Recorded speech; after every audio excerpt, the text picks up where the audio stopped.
Attention, cette vidéo traite de sujets sensibles et choquants. Dans un souci de prévention, cet épisode est déconseillé aux moins de 666 ans. Bonjour à tous et bienvenue dans Metalliquois. Aujourd'hui, on va parler d'un des plus gros clichés qui entourent le monde du métal, le satanisme.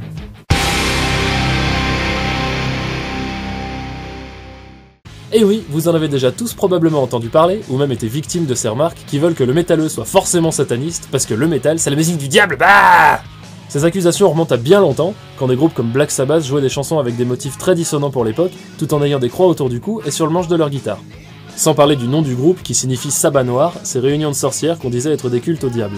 Alors même si cette provocation, parce que bien sûr aucun membre de Black Sabbath ne vouait un culte à Satan, a servi pour la notoriété du groupe, ça a marqué le début de la croisade des catholiques et des conservateurs contre le métal.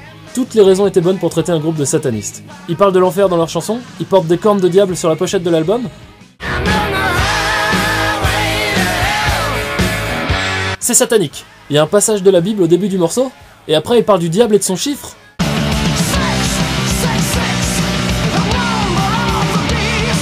C'est satanique! Quand on passe la chanson à l'envers, il y a un message à la gloire de Satan.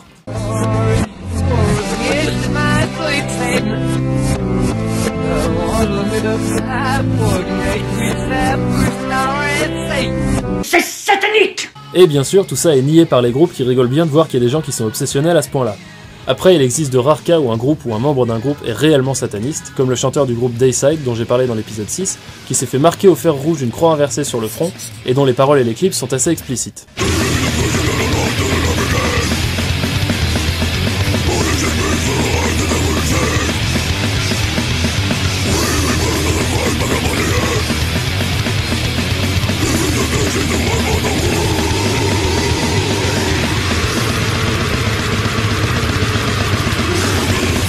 Mais, comme dans toute communauté, il y a des fanatiques, et c'est malheureusement sur leurs actes qu'on juge tous les autres.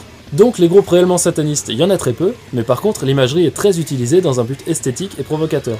Le groupe Slayer par exemple, dont le logo est un pentacle, et dont certaines chansons peuvent laisser planer le doute, comme The Antichrist ou Disciple.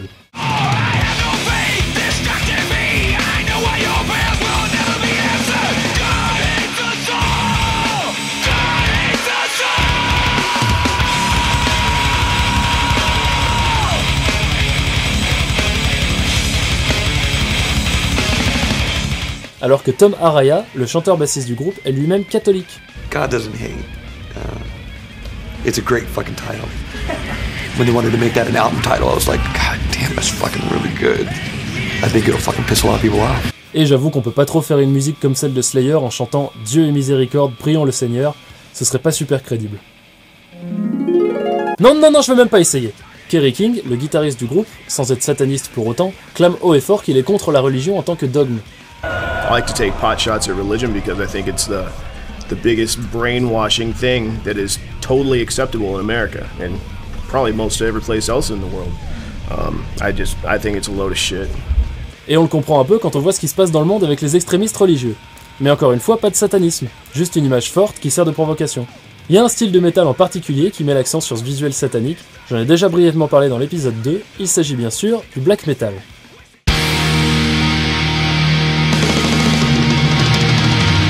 Le black metal, royaume des pentacles, des croix inversées et des barbecues à la norvégienne. Style dont le pionnier fut le groupe anglais Venom, sûrement le premier à avoir utilisé le pentacle comme logo, et dont le deuxième album s'intitule justement Black Metal.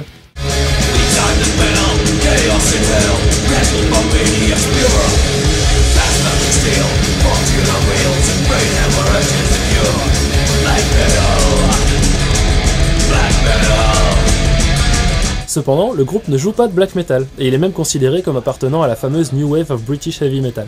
Le vrai black metal, ou true black metal, est né en Scandinavie, comme je le disais, avec des groupes comme Mayhem et Burzum, le mot groupe étant dans ce cas-là un peu exagéré vu qu'il s'agit du projet d'un seul homme, Varg Vikernes. Tristement célèbre pour avoir été l'ennemi public numéro 1 de Norvège, après avoir tué le guitariste de Mayhem, et avoir été accusé de plusieurs incendies d'églises catholiques norvégiennes, bien qu'il ait démenti cette dernière accusation. Mais malgré ça, Varg n'est pas du tout sataniste. Il a juste, comme Kerry King, quelques griefs contre la religion, rancunier de ce que l'église catholique a fait subir à ses ancêtres vikings en colonisant la Scandinavie. J'ai également parlé du groupe Gorgoroth, mais pas de son leader, Gaal, qui nous a gratifié d'une des scènes d'interview les plus cultes du monde du métal. What is the primary ideology or primary ideas that fuel Gorgoroth's music?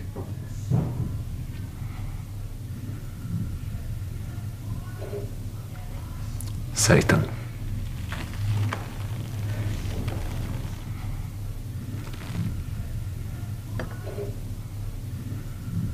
Là, c'est vrai que le doute n'est plus trop possible. Et pourtant, Gall ne se dit pas sataniste lui-même, car d'après lui, Satan représente juste le moyen de ne pas être opprimé par l'église et ses lois.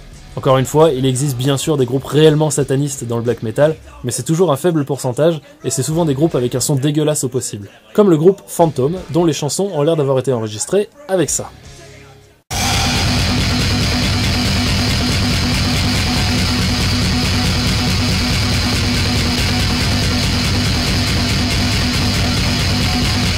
Je pense que vous vous doutez que ces groupes ont pas beaucoup d'auditeurs, donc à mon avis il n'y a pas de quoi s'inquiéter. Souvent donc, les groupes utilisent cette imagerie pour son aspect visuel, qui colle très bien au style de musique, et pour la provocation que ça engendre. The Satanism that you see is not Satanism. It's some kind of, it's some kind of caricature Satanism. Real Satanism wouldn't be... If you're looking for Satanism, first of all, you don't look to rock and roll. A bunch of kids running around playing loud guitars and going like that. That's Halloween. Donc rien de bien sérieux dans tout ça, il y a même des groupes qui font ça avec humour et qui le revendiquent, comme le groupe Immortal et son leader excentrique Abath. Oh, it's Abath. Yeah. Or in Norwegian, Abath! Yeah, it's like... Abath! Abath!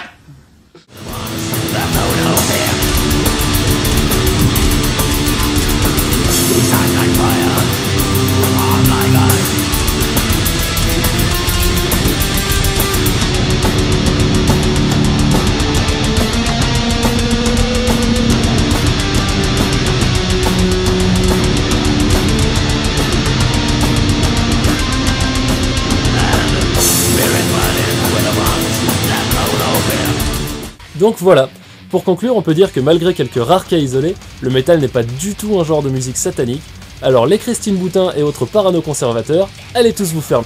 Non, je vais pas parler de politique dans Metallica, c'est pas le sujet. Mais j'espère que cette vidéo aura su les convaincre et qu'ils vont commencer à nous laisser tranquilles. En plus ils ont sûrement d'autres chats à fouetter. Oh pardon Angus, mais c'est une expression, personne va te fouetter. C'est la fin de cet épisode, merci d'avoir regardé Metallica et à la prochaine.